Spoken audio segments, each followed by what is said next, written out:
बयाना में लड़ा गया महाराणा सांगा और बाबर का युद्ध। बयाना का युद्ध महाराणा सांगा और बाबर के युद्ध के नाम से मशहूर है। बयाना का युद्ध महाराणा सांगा और बाबर के बीच पहला युद्ध लड़ा गया था। यह युद्ध 22 फरवरी 1527 ईस्वी में लड़ा गया था। यह एक ऐतिहासिक युद्ध था। महाराणा सांगा ने बाबर की एक अफगान, तुर्क और दिल्ली की मुस्लिम सेना को मिलाकर बनाई गई एक विशाल सेना व राजपूतों की छोटी सेना के आगे भाग खड़ी हुई। अबू फजल लिखता है, महावीर राणा सांगा समर के बीच में एक मतवाले शेर की तरह जिहादियों का वध कर रहा था। यह एक बड़ा भयानक मंजर था। यह भयानक मंजर देखकर बाबर बुरी तरह घबरा गया। वह अपने प्राण को बचाकर अपने अंग रक्षकों के साथ युद्ध क्षेत्र से भाग गया।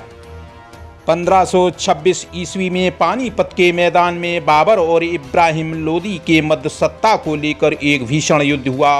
इस युद्ध में इब्राहिम लोदी की बहुत बुरी हाल हुई। दिल्ली का साम्राज्य अब बाबर के हाथ में आ गया था। पानीपत के युद्ध के बाद मेवाड़ नरेश महाराणा सांगा को लगा बाबर सिर्फ लूटपाट के इरादे से भारत में आया है और लूटपाट करके चला जाएगा, लेकिन ऐसा नहीं हुआ।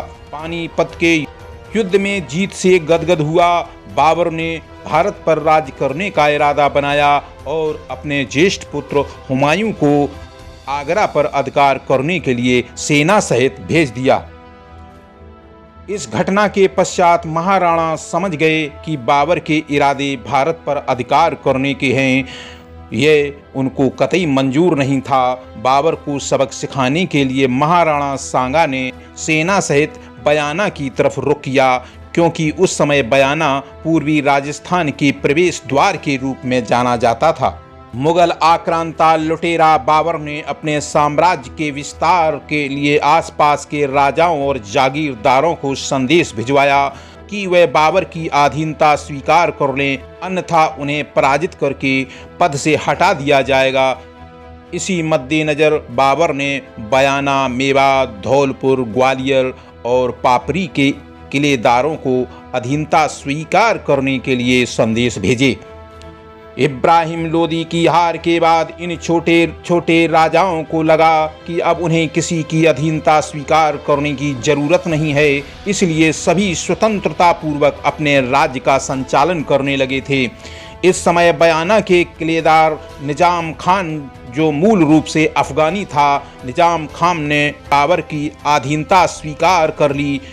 इस तरह अब बयाना भी बाबर के साम्राज्य में शामिल हो गया था।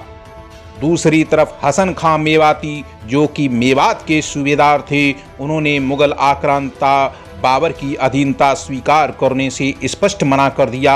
इस तरह बाबर और इब्राहिम लोदी के मध्य हुए युद्ध में बाबर की जीत से कुछ राजाओं ने उनकी अधीनता स्वीकार कर ली और कुछ राजाओं ने साफ तौर पर मना कर दिया। बाबर के विस्तार वाले नीति ने बयाना के युद्ध को जन्म दिया। इधर बाबर की सेनाएं बयाना के मैदान की तरफ बढ़ चली थी, उधर महाराणा सांगा की सेनाएं भी बयाना के युद्ध के मैदान में आ खड़ी हुई। बयाना का मैदान था, तारीख थी 21 फरवरी 1527 ईस्वी। महाराणा सांगा और आक्रांता लुटेरा बाबर की सेनाएं आमने सामने थी। महाबली तेजस्वी राणा सांगा हाथी पर सवार अपनी सेना का नेतृत्व कर रहे थे और उनकी सेना में करीब 50,000 सैनिक थे। उन्होंने कहा, हमारी सेना जरूर कम है, मगर हमारे सीने में दम है। अबू फजल लिखता है, काबुल के तुर्क और दिल्ली की मुस्लिम सेना को मिलाकर जो विशाल सेना बनाई गई थी, उसमें करीब 2 लाख सैनिक थे। उसको बाबर ने ललकारते हुए जिहाद करने का नारा लगाया। उसने अपनी सेना में धार्मिक जोश भरने की कोशिश की और कहा, हमारी सेना में दम है, और तोपखाने को युद्ध का आदेश दे दिया। अबू फजल लिखता है, बाबर की सेना एक विशाल सेना थी जिसमें करीब 2 लाख सैनिक थे। महाराणा सांगा की सेना काफ़ी छोटी थी, मगर राजपूतों का जोश देखते ही बनता था। वो बाबर की सेना पर कहर बनकर टूट पड़े। राजपूती सेना तोपों की गोलीबारी कर रहे बाबर की सैनिकों पर अपने प्राणों की परवाह किए बगैर तूफानी गति से टूट पड़े। राजपूतों का हौसला बढ़ा हुआ था। उन्होंने बाबर की तोपों को छिन्न भिन्न कर दिया और बाबर की सेना का ऐसा नरसंहार किया, ऐसा कत्ले आम मचाया कि सारे जिहादियों की लाशें चारों तरफ फैली पड़ी हुई थी। अबू फजल लिखता है, राणा सांगा समर के बीच में एक मतवाले शेर की तरह जिहादियों का सिर कलम कर रहा था, उनका वध कर रहा था। ये बड़ा ही भयानक मंजर था। यह भयानक मंजर देखकर बाबर बुरी तरह घबरा गया।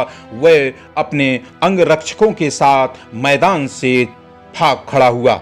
इतिहास में उसकी ये सबसे बुरी और सबसे भयानक हार थी। यह थी वीर शिरोमणि राणा सांगा की वीर गाथा।